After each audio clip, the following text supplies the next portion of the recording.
Thank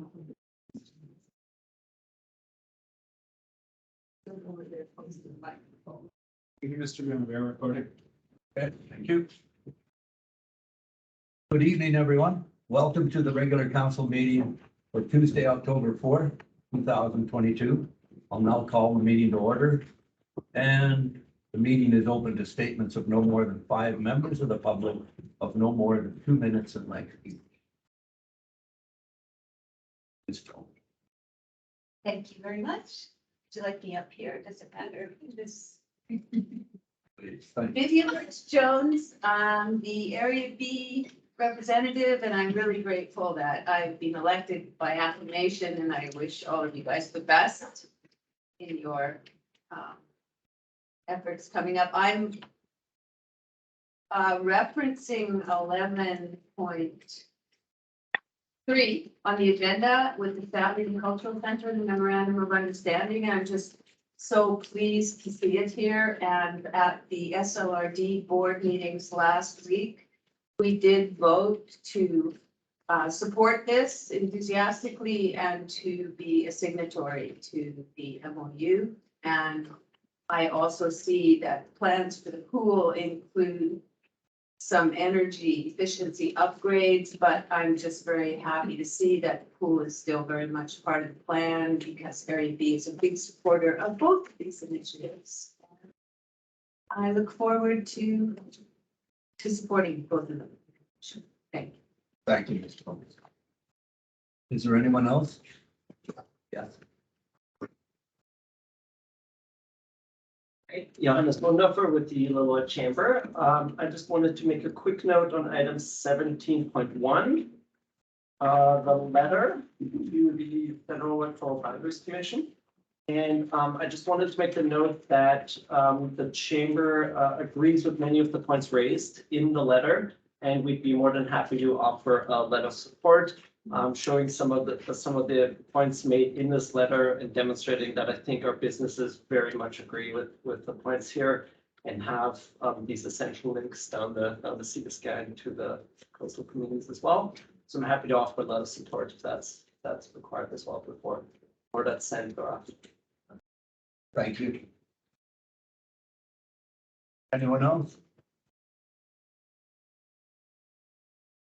Okay, thank you, folks. We'll move to item 3. Any late additions or deletions to the agenda? None, Mr. Graham. Okay, someone move that the October 4th, 2022 regular council meeting agenda be adopted. Councillor Howe, second Councillor Beach. Call the question. All those in favor? Carried. Item 6.1, that the September 6th, somebody please move September 6th, 2022 regular council meeting minutes be adopted as presented. Councillor Hoffel, second. Councillor Weed. Any errors or omissions? None. I'll call the question. All those in favor? Carried. Thank you. We move to item 9. Does any council member wish to have a piece of that correspondence removed for discussion? Hearing none, will someone please move that the correspondence included the information reported dated September 29, 2022 be received for information. Councillor Weed, second. Councillor Howe. Call the question. All those in favor? Carried, and thank you. We'll move to item 11.1, asset management grant funding program opportunity. Thank you, Mr. Mayor. This is a continuation of the project that's currently underway at the district. Knowing that we do need to have proper formalized asset management in this community. It's been recommended for a long time, and it is now becoming critical that we have this in place. It's now becoming a requirement for other grants, especially large capital project grants. If we don't have formalized asset management in place and working in this community is going to miss out on capital grants. So there is a asset replacement plan and financial strategy in development right now, nearing completion. And UBCM released a grant opportunity for anyone in any stage of this. So consultants actually pointed this out to us and said, you guys are ready. prepared the grant application. Grant application's actually been submitted because the deadline was the end of September. And so this is up to council to either endorse or reject that application. There is matching funds. And the matching funds can go higher than 15,000, but in conversation with the consultant, that's all we need for this project. And it'll basically actualize the strategy into how we operate as a district and how the staff of the district will present budgets and projects to council in the future. So it'll be put into the framework of asset management. Let's say we're looking at rebuilding a section of road. It won't simply be the upfront cost of that repair. The staff report that would come would include long-term, what's that cost to maintain at current service standards for the roads, and what are the replacement costs they will be, and how that will impact taxation. So it's looking far more holistically at all the capital projects that council can consider. So staff are recommending the council pass a resolution supporting the application. Action funds. Okay. Any questions or comments for Mr. Denninger? Councilor Wheat, oh, Councilor Howell, go ahead. Through the mayor, staff. I support this. I understand it's necessary. However, I'm curious, I thought we approved this once and already gave permission for funds to be allocated. Is this like a second? A second phase. Okay, So yeah, council approved the previous grant, which is what supported the activities that occurred in the last year. okay, It's very much basic inventory of our assets and getting a handle on what the real world nowadays costs are for replacing our assets, which don't match what we thought they were. So that'll be coming to the next, likely council soon, to present what the findings were of that and the strategy of financing, labor service level, community company. So this just builds on what's been done so far this year. Next. so we would have already discussed the full amount that we'd be looking at as a whole, so we know what we'd be getting into, is that correct? So I'm completely forgetting that conversation then, yeah? So yeah, for it's probably been a while. For the asset management plan itself, we were only looking at the first stage of the last game to council to just have the inventory done Mhm. and the very high level asset replacement plan, financial strategy. That plan would be made into policies that staff can actually act on at a more detailed level. It's very much like when you have a bylaws high level, and the policies and procedures direct staff on how to actually enact that bylaw. So this goes into those stages. How do we actually make that happen? Nuts and bolts in what we do throughout the year in our interactions both with the public and with the council. I see, okay. Yeah, okay, I was just wondering if we'd ever talked about like the full total of this entire process. This is probably it for a while. After this part of like the asset management planning's done, it's gonna be very much on staff to keep it alive. Okay. Until the next provincial mandate is something we have to do with asset management. Thank you. Thank you. Councilor Wheat. Yes, through the mayor. By doing this, trying to think of how to word this, by doing this, will this enable us with future grants? As far as having shelf-ready projects, like would that help with that, knowing what something is going to cost to maintain, or does that not come into the picture?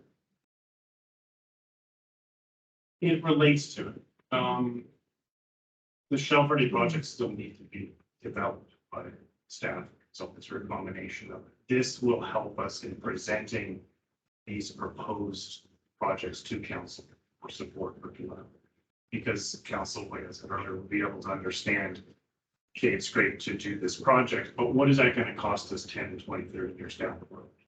What's it going to cost to maintain it? What's it going to cost to replace it? Right now, if we were to bring a shovel-ready project to council, we wouldn't have that insight, a formalized manner that we are going to There'd be a pretty educational guess, but it wouldn't fit the standards that the whole country is moving towards resident. So this is going to provide better explanation to council and to the public, so that it can actually choose those shovel-ready projects that make most sense for the community financially. And then the grants that we're gonna be applying for are gonna be looking for us to confirm that we have this strategy, these policies in place. If we don't, we're just gonna get to know. That doesn't matter if the other Shelf Bridge ready project, they're gonna say, how are you gonna fund that replacement in 20 years? We'll say, we don't know, because we don't have a asset management plan, and they'll say, tonight.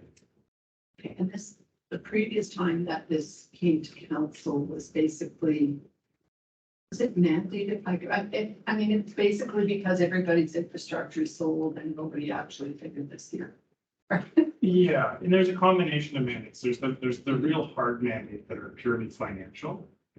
So having fun with that right now. There's the next steps coming in. I think she mentioned one earlier. 2 meetings ago. Those are like hard mandated. You have to do it by law. Right. Asset management is something that hasn't yet been mandated at that level, but they're pushing hard through other means by holding the purse strings tightly. Saying unless you do this, you're not getting help from other. It's okay. Because the communities have to take responsibility for their own infrastructure. Thank you.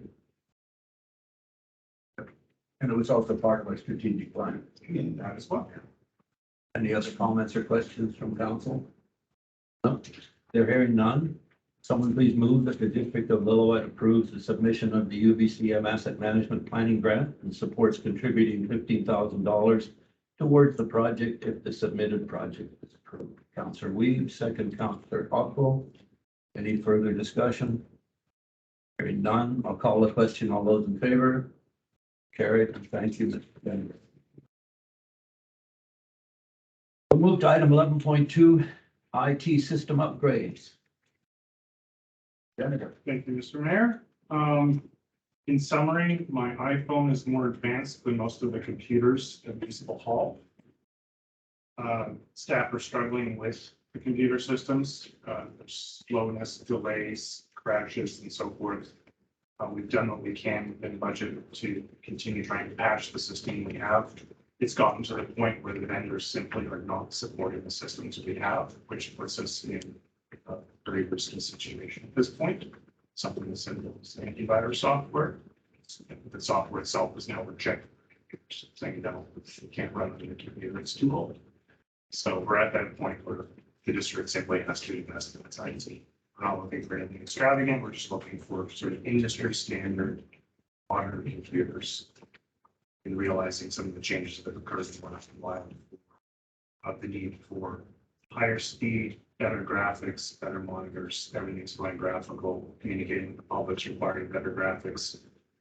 And remote computing as well as becoming the norm now. So the computers need to be able to handle it. And part of the COVID relief grant from the province actually explicitly stated that computer systems, especially including things without remote work, are supported as reasonable use of those funds. Requesting the council authorize an allocation of $40,000 maximum. Try and get it under that. With inflation the way it's going, quicker we order, the cheaper it's going to be. Council supports this, so give staff the tools. Councillor Hopwell. Through the mayor, what do we do with these old computers? Is there something that can we have them wipe clean and either, like, I don't know what we normally do with them, but I'm sure there's lots of societies that could use them. Yeah, if we like them, there's actually our purchasing policy includes a section on disposal. Okay.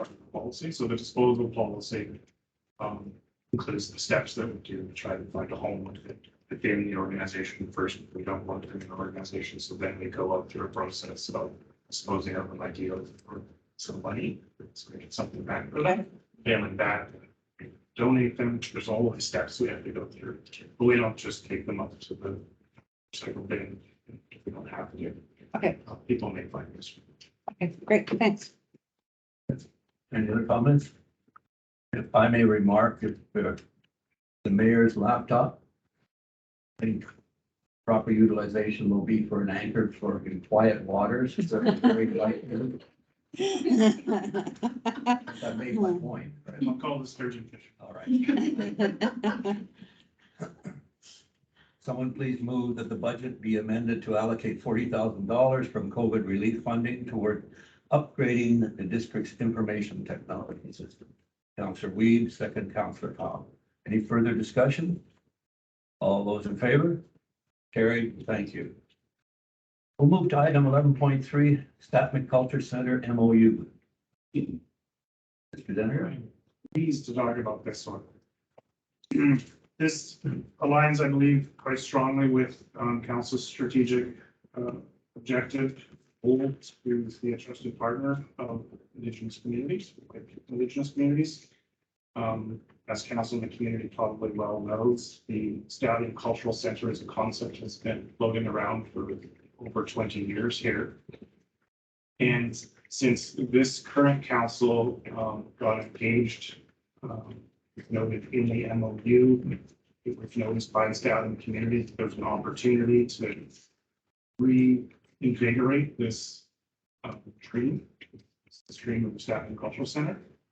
And so staff have been working in partnership with our neighboring communities and with Stallion to conceptualize two options. And I think council saw this a while back at the main poll about doing either a standalone cultural center, which was the original idea from 20 years ago, or doing a collaborative cultural center as part of the recreation, education, and cultural center in Winnie Rec Center. And it was found through that study that was done by a consultant working for the district that working together in collaborative space is more cost effective, both in terms of capital and operative.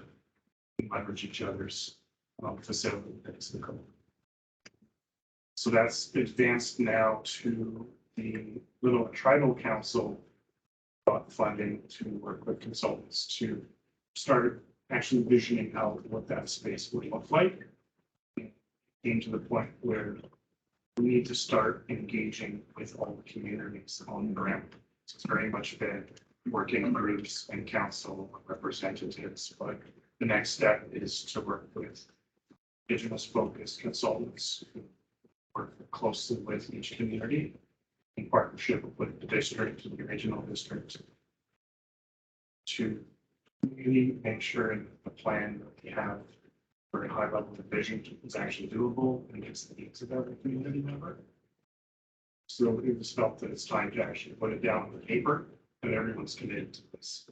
And we're not really wasting everybody's time just talking now and doing been 20 years. Let's do it.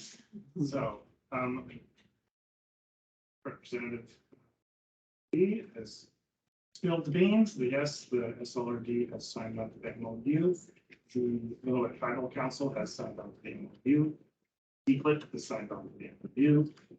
So it's down to this council to decide whether or not to continue this partnership for potential step. Any questions, comments, clarification, council?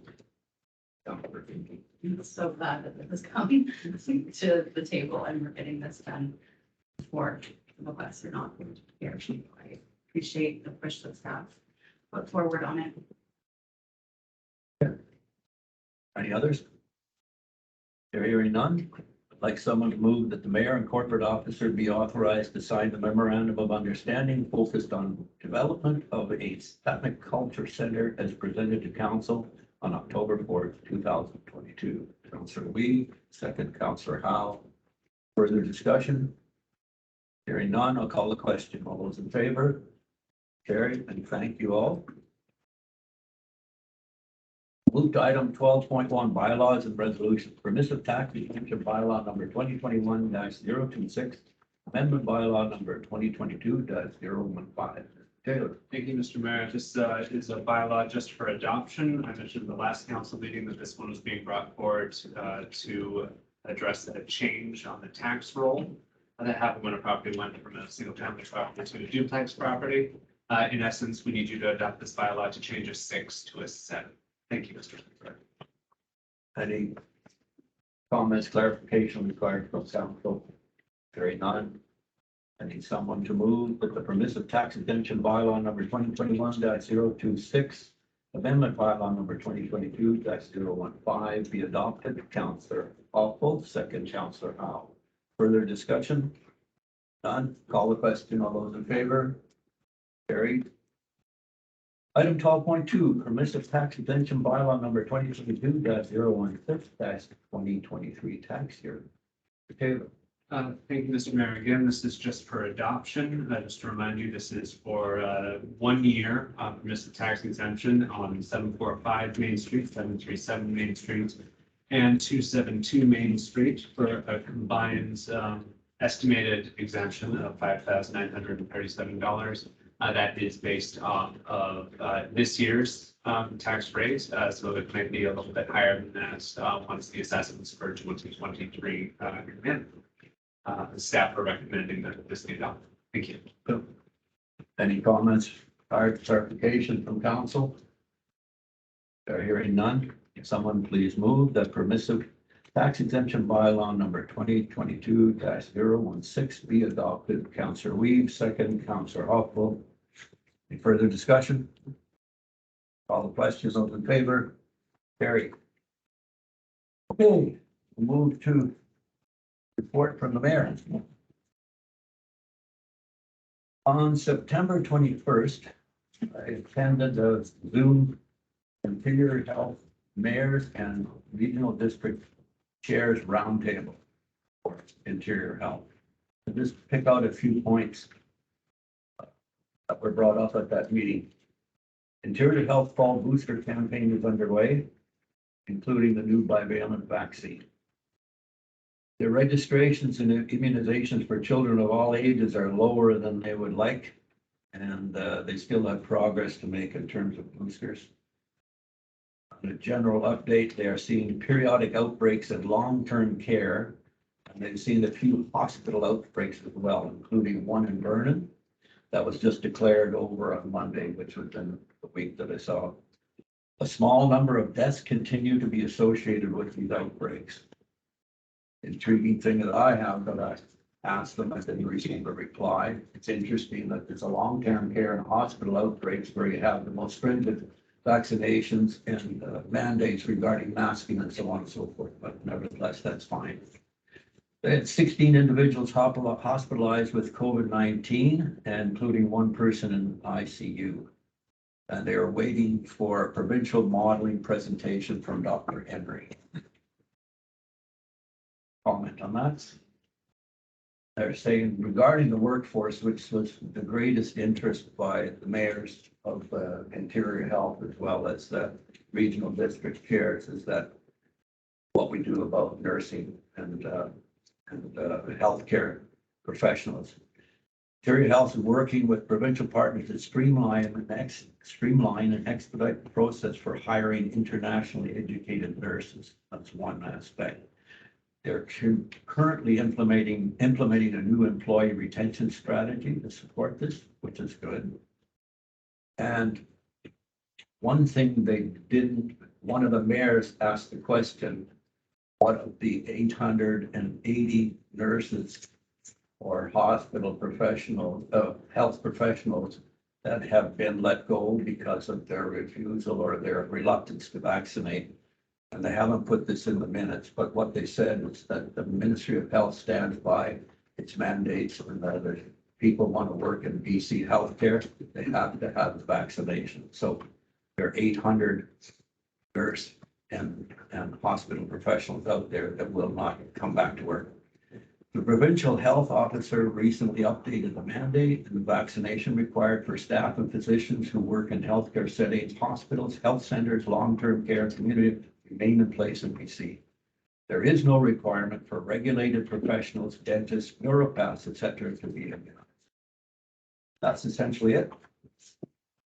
On September 23rd, I had a Zoom meeting with Diane Shendrook of Interior Health. She reports directly to the president, CEO, and is responsible for our area for health. And it was enlightening, and I'm hoping to have further conversations this month, October. And if anything comes up, I'm certainly going to share it with you and staff before the end of my term. My term ends November 7th, when these people, whoever wins, gets voted in, right?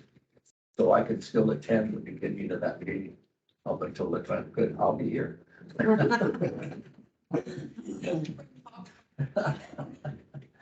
Whoever takes this on is gonna have to report to me. Okay. No, I'm just saying I'll be here. In any event, it was a good conversation, better than I expected, and I've got my fingers crossed. We'll see what comes. That's it for me. Councillor Hopkins. Okay, well, my committee meetings were canceled, so September 30th, I went to the Truth and Reconciliation Walk and then attended at the rec center. Last Saturday night, I went to the brewery. Sam and Sasha, Amy and gang, they did a spectacular job. Absolutely love it. It was this moment of sitting out there and just watching people walk in. It was like a build it and they will come moment. Like it was so great. They've just done such a wonderful job and yeah, it was really good. So congratulations. And you know, that I gotta thank them for just giving Lilith such a gift. It was really good. And lastly, I just want to thank staff informally, Jeremy, Kevin, Joni, Darren, Nate, Corinne, and all the rest of the staff. Thank you for making us look good. We appreciate all the work that you guys have done. Thank you. That with me. Thank you, Councillor Hopkins. Councillor Howe. Nothing to report. Just a thank you to Willowette and community and the constituents for the opportunity to serve you guys. It's been a pleasure. That was a hard last 2 years, but I think we've made it through relatively unscathed. And it's been an incredible journey. It really has. An incredible learning journey and an opportunity to really feel like I was able to participate in Lillooet and its growth and to build something for our youth. And so it's been absolutely incredible. So it's been a real honor. To council, it has been a heck of a journey. Yeah, I mean, we've had our ups and downs, but we are always here, and I think we have done our job with passion, a great deal of passion. And it comes from the heart. And I think that, you know, that's what's most important. It all came from the heart. And to you, Mr. Bessie, thank you so much for your leadership. And and I didn't expect to get emotional. I really didn't. Anyway, and thank you to staff. We wouldn't have been able to see this, you know, all of our hopes and dreams for this community wouldn't have come to fruition without your guys' hard work. So thank you so much for everything that you've done for us. You guys have been awesome. It's been a pleasure working with you. Thanks, Councillor Howe. Councillor Leach. How I can follow that. I had a bunch of stuff from UBCM I wanted to talk about, but I know that there were a lot of meetings that Councillor Hopple was involved in. Do you want to talk about any of them? Go ahead. Okay, because I didn't actually write those ones down. Oh. I focused on my silly stuff, but that's okay. Anyway, if you do want to chime in, feel free. So part of SILGA at UBCM, we met with the Minister responsible for housing, Murray Rankin, and asked them to have some better consideration for the requirements the housing has for small rural communities. Quite often the three major requirements, which I don't remember exactly what they are.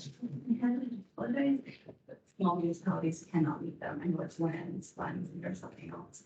Usually we have two of the three, which makes it very hard to acquire all three, and therefore rural areas are missing out on projects in more urban areas. So they took that into consideration as well. We asked that they give municipalities a better toolkit to explain to constituents and the public about what social housing is and what it does and what it helps with. And we did receive a reply today, and I haven't been able to forward it on to anyone yet because I was just busy today, but I will forward it to council and the staff to have because it's about a 7-page infographic about it. So I don't believe it's been previously published, but I think it came out of this meeting, which was great. We also met with the Ministry of Agriculture, so Minister Popham.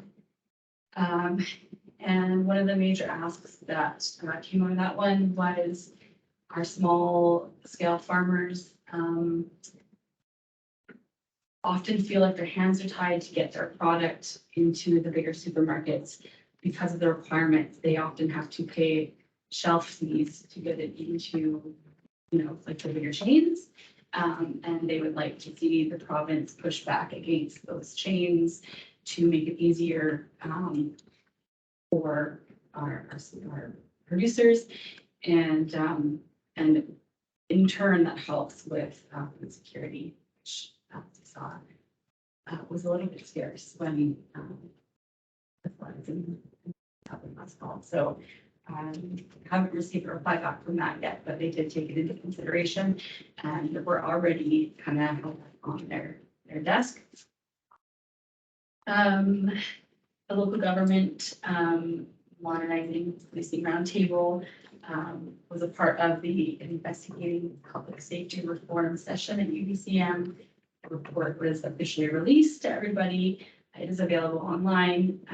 And one of the biggest takeaways I think that everybody got from that is that our group that had input to that was that there needs to be more services into the mental health for our supports for our policing. And so I think that piece was pushed quite well at the CBCM. I was asked to give a discussion topic at a small talk forum, and my topic was opioid treatment centers and benefits to communities and why they're important. And I barely made it through the speech without bawling my eyes out. But the feedback on I got from the electorate was pretty amazing. We've had conversations in the coming days, thanking me for bringing some of the points up. I'm talking too much. Right, you guys. Okay. The Rural Healthcare Alliance, which is mayors and councillors from all over the province that we've been meeting on Zoom. We met in person for the first time in Whistler, and we came up with 9 questions that we were planning to take the mics at the session where Adrian Dix was presenting the healthcare forum, but revitalization or whatever they titled it. And we got 1 question in and there was not enough time for the questions because they only allowed 15 minutes, which we all think that they did on purpose. So then we took the questions we were invited to meet with the opposition leader, Kevin Falcon, and health critic Shirley Bond, and then a couple of the Liberal MLAs. And we took the questions to them and had a very lengthy discussion about those. And they basically had asked us to email them, email Mr. Dix, and email Sonia Persino, and that if they were all CC'd on the email, they could ask the questions in the legislature and get follow-up on it. So I believe they're going to do that for us. Myself and a couple of the people that were in this alliance did go to the Stronger Public Services Cabinet Town Hall where Dix was at the next day, and we did get a couple questions in. However, he's very, very, very good at rambling and wasting time. So again, no answers. That's pretty much how I spent my UBCM week. I did have an NDIT meeting and I will CC it to staff, but they did report about the state of jobs in the area. And it seems like just about every sector we don't have enough people to work. And we had a conversation basically about looking at immigration to fill those jobs and having municipalities look at shared labor services. And so some interesting points. I'll up with staff on that. And then lastly, I'm not sure if I talked about it at the last meeting, I can't remember, so I'll just reiterate. Canada Post grant from the Community Foundation swims thanks to area First Jones and her team. They applied on behalf of Swims for one of the grants, and they are being awarded $10,000 to keep going with their full efforts. And there is a community barbecue outside the post office, October 14th.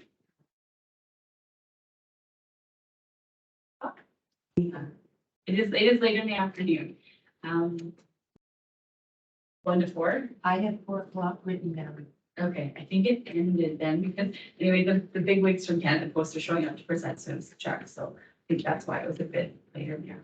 But anyway, so hopefully everyone can come down. Yeah, thanks. Okay. Sorry. Thanks, Councillor Leach.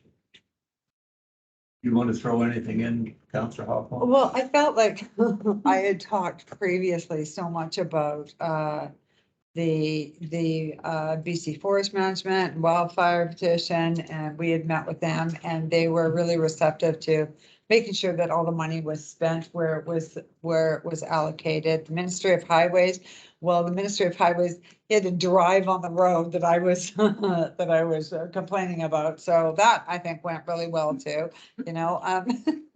Additional issues, there was a lot of housing infrastructure, opioid addictions. There was a lot of information on that and a lot of concern around the whole province. And it centered, a lot of UBCM centered on BC ambulance, doctors, nurse, medical staff, recruitment, retention, and just what they're gonna do, and nobody knows what to do. So that's why I kind of didn't get into too much, and I feel like I've been talking about all these things quite a bit lately, so.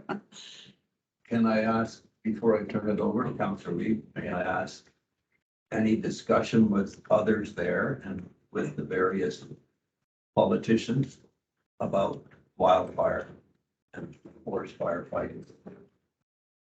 I just want to tell you, within the last number of days, I did drive down West Pavilion, and it's absolutely horrific. Totally horrific. And it's not necessary as far as I'm concerned. I'm really personally upset to lose that amount of timber in that beautiful area of ours. There's things that have to be dealt with. And I'm hoping that you heard some feedback from them. If not, then it behooves individuals, and hopefully the new council will carry it forward. The one thing I did learn was that when I asked about the retardant, like why, when a forest fire starts, why not just circle that with retardant right away? And retardant only lasts or is only effective for 4 hours, something I did not know. I thought once the retardant was down, it had its full effect. So, you know, fighting it with buckets seems. And no one wants South to. Beach, Question for Councillor Hunter. Did you ever get your crepes? My what? Your crepes, you went over there a couple of times. Oh, I'm like, did you ever get them? no, I don't think I ever got them, but I did get an award for $2,500 Yeah. for, I did turn it in. Should have brought that. Uh-huh. No, I just know you said they, I mean, it must have been awesome, but they always had a big lineup, so I was curious if you ever got them. Never did. It smelled good, but. I guess I've been busy. But before I start saying all the things that I've done, I wanted to thank Mayor Buskey for giving me the opportunity to do all these things. Because I truly believe the sign of a good leader is someone that promotes leadership in others and You have more than done that with all of us. I truly believe that. And I appreciate it. And I know I said I wouldn't say anything. Anyway, You never listened to me. I know. September 9th, another thing you'll be proud of me for. September 9th, I had a Teams meeting with CAO Craig Dalton of the SLRD in regards to orientation and strategic planning and what worked in the last orientation and what didn't work. And I did inform him that I really wasn't included in the last orientation because I was basically the alternate. But that you did relay to me that it felt like you were being dictated to by a lawyer. So I strongly asked him to maybe change the rhetoric of how those things happen. And that it would really be appreciative. Lillooet doesn't fit in with the big urban centers, which even Pemberton is becoming. I feel like we fit in more with the area directors. And we're more heard by the area directors than we are by Squamish and Whistler. And even Pemberton is getting a little bit that way. And it just truly felt like everything was for the urban centers and we get whatever's left over. So hopefully he takes that food for thought. And then we had a little issue down at UBCM where our Area A director had requested a meeting with Ministry of Transport in regards to Road 40. And because of the meeting that went on the week before with the Sea to Sky Transit, that meeting was changed. And the only one that they let know was Sal Demir, the Area A director. So I was very vocal with our CAO for the SLRD and told him that that was, as far as I was concerned, one of the main problems that happens because Road 40 concerns all of the north, not just Area A. It concerns Area B, it concerns Lillooet, and to have us all bumped and only one of us notified that that meeting wasn't taking place. Whistler is a lot of walking, and I was 3/4 of the way to the meeting when I got the email that it was going to be about Sea to Sky Transit. I was, and I just happened to meet him in the lobby on my way back to my hotel. So we got it with both barrels. And not bragging about that, probably not appropriately the way I did it, but that's exactly how Lillooet fits into the SLRD, and some changes need to be made there. We either need to be grouped with our area directors, which are a smaller group, so that we're actually heard. I don't know where that'll go. I guess that'll come up with the next organization and strategic planning. At UBCM, the two workshops that had the most impact on me were the aftermath of the Lytton fire. That one was just unbelievable of how quickly, and they had footage on all of that one and the Fort McMurray fire and how the towns did not burn down because of the forest. They burned down from the embers that landed on somebody's garden. And they had footage of all of this and how quickly it went through. And it was just, it was devastating. And then the other one that had a big impact on me was the atmospheric rivers. Down in the Princeton area, Princeton, Merritt, whatever, and the way that rain came down and the way the roads and Spence's Bridge, the way the roads washed out. And it was a big impact for those communities as far as rebuilding. A lot of them still aren't back on. Spence's Bridge is still not fully up and running. All the people that got trapped in there that couldn't get out, that didn't even belong to that community, like the semi-truck driver, and they have no hotels or anything down in Princeton. So the traffic, their ambulances couldn't get through, their fire trucks couldn't get through for any type of emergencies. And it made me kind of proud to have the last name Weed because they got the most support from the Mennonite fundraisers, and they actually moved buildings and homes back onto foundations. It was just phenomenal, like to wait for the Red Cross. They had nothing wonderful to say about the Red Cross, which is, I guess, if you're not dealing with them, I mean, I don't know, I've never had to deal with them, but it was quite impressive anyway, those two. Both of the resolutions that Lillooet had on the table passed, which was great, thanks to Councillor Hoppel and Councillor Beach. We did have 4 ministry meetings about roads, hospital, paramedics, Ministry of Forests. And everybody that was there knows that my best one was the paramedics. So we won't go there, but we're hoping that those things move forward for them. On September 27th, I had a Gold Country meeting, which I did via Zoom. And it was mostly reports on our geo tour and grants coming up. And any grants that they push on to me, I do share on Facebook for any of the other not-for-profits that need that information.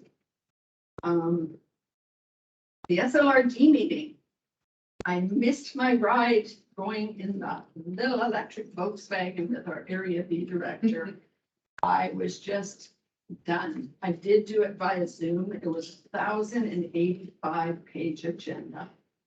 And I can honestly say I was thankful to be sitting in my dining room and not in that room. I don't think I would have been like 2 days of this. They had 4 delegations. Sea to Sky RCMP. The Birkin Rec and Cultural Society. Citizens for Sea to Sky Trails and Mitchell Communications. There was bylaw housekeeping for areas A, B, C, and D. The District Economic Development Service Established bylaw was adopted.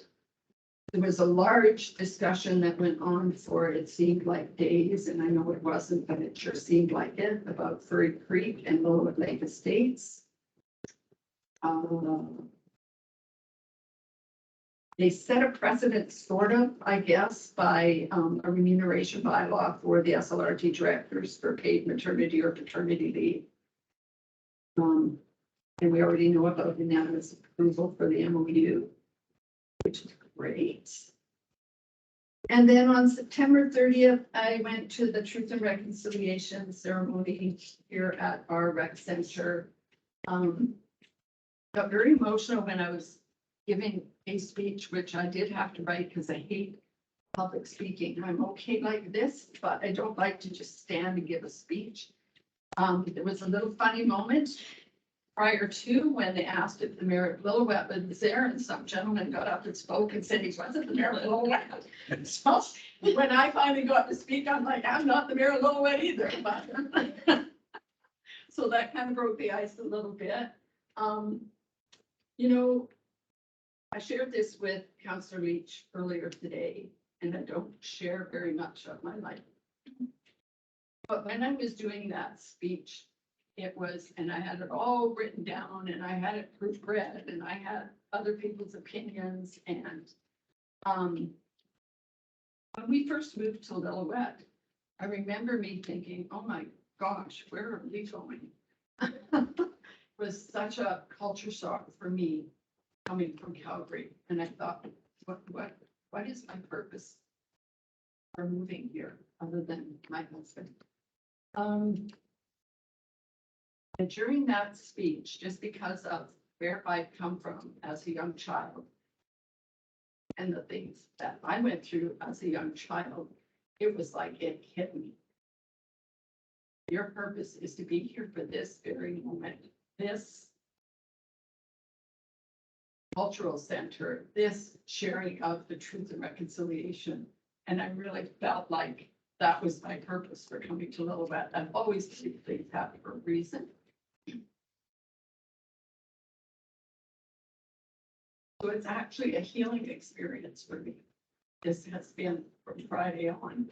So I thank you, staff, for everything you have done for us over the years. Yeah. Good. That's it. Thank you, Councillor Lee. All stated. Go to item 16.1, Mr. Deniger, CAO report. Thank you. Following on something that Councilor Lee was saying about Layton, the risks to Lillooet are the same with embers falling on unkempt yards. I just want to remind council and the community that there is a fire smart assessment program active right now. If you have friends who have yards with lots of things in them, please remind them of the email address of firesmart@lillooet.ca. All they have to do is email it. Free assessment, it's all funded. So staff will be proposing to council in the future, perhaps implementing a fire smart bylaw. But it'd be great to start with people taking some responsibility and educating themselves on the little things we can do to make our properties safer. Just the embers that fly into the community that cause the challenges for inspection. So yeah, assessment fire smart as well. Lillooet.ca. Some good news from the finance department. They worked hard and over half a dozen delinquent properties, taxes were settled, so there'll be no tax sale this year. PBCM was exciting, exhausting, a lot of good connections, a lot of reconnections. The 2 UBCMs that were virtual. I can't remember now, it's all blurred the last 2 years. It was something special to be in person with people. Actually communicating, not through Zoom. But there were some side meetings as well, just for staff, elected officials had their own meetings, staff has their own meetings.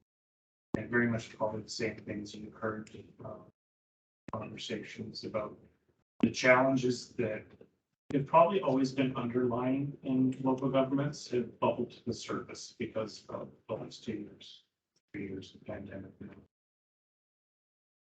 The flaws in our systems, government have been exposed, which is troubling, but also really a good opportunity for everyone to come together and tackle these issues. Costs, sustainability, quality, staff, conversations. I think there's a lot of talk among staff worried for the government's level of local government in the way that everyone being basically locked down for a couple of years and going fully online creates the same sort of road rage that we see on the road between people when they're behind a plate of glass. Their humanity is lost. And so staff have helped us. Passionate. In that the public discourse, and public behavior has affected government at all levels. Elected officials have felt of it, but it's felt right down through the organizations.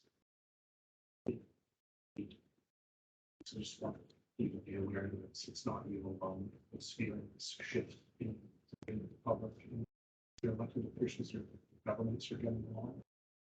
Hopeful that we can reverse that trend. Bring some respect and civility back to government. All in the community, and elected officials are elected to top jobs. It's always going to be somebody disappointed with that decision that's made. It's just reality. That everyone understands that it's the reality of it. We have to respect each other, continue being civil society. I guess finally, just thank you to all of you. Incredibly grateful. Such a highly functioning and passionate. Thank you. Thank you, Mr. Deniger. Okay, we'll move to item 17.1 under new business. Got a draft letter here for council to consider regarding the approach to the federal electoral boundaries that are being proposed. So you folks have had a chance to read it. I'd like to hear your comments. We have majority approval, then we can send it off. If not, we get any comments or questions?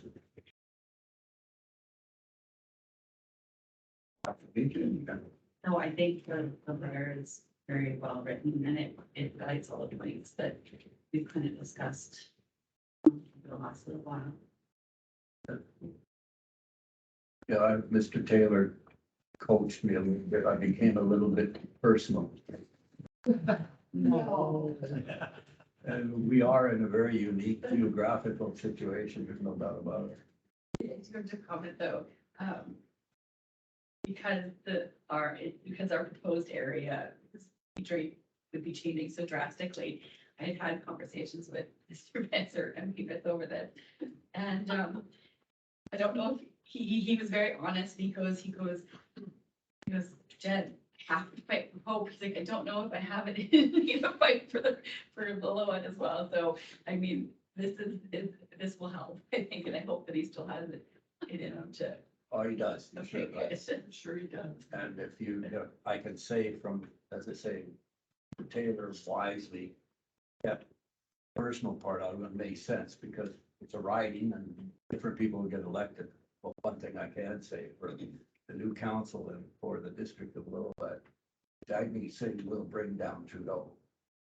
The Conservatives will get in. Brad Viss will get reelected and he's totally committed to our area and reconciliation. And if we want real federal dollars to build the cultural center, that's where it is. So it's, I have to say the dollar gets me obviously focused a little bit in terms of what the next few years would show up. If we end up into a new district, we have to start all over again, developing that scenario. So now this will look after us. Any further questions, comments? Will someone please move that the mayor send a response to the Federal Electoral Boundaries Commission for British Columbia opposing the proposed changes in federal electoral districts that would affect Lillooet? Councillor Hoffel, second Councillor Weed. Any further discussion? Go ahead. One thing, did we want to get the chamber letter in with this? Would it make a difference, or should they be sending one separately? Yeah, okay, if I can say just in reading, it's thrown out, anybody can send them a letter, Okay. right? Yeah, so by all means, we would encourage that they send one and that would help the overall. Okay. Anything else? Who moves? Oh, I did that. You did that. Further discussion, no further discussion. Let's call the question. All those in favor? Carried. Thank you. Okay, the meeting is open to questions from the media and public.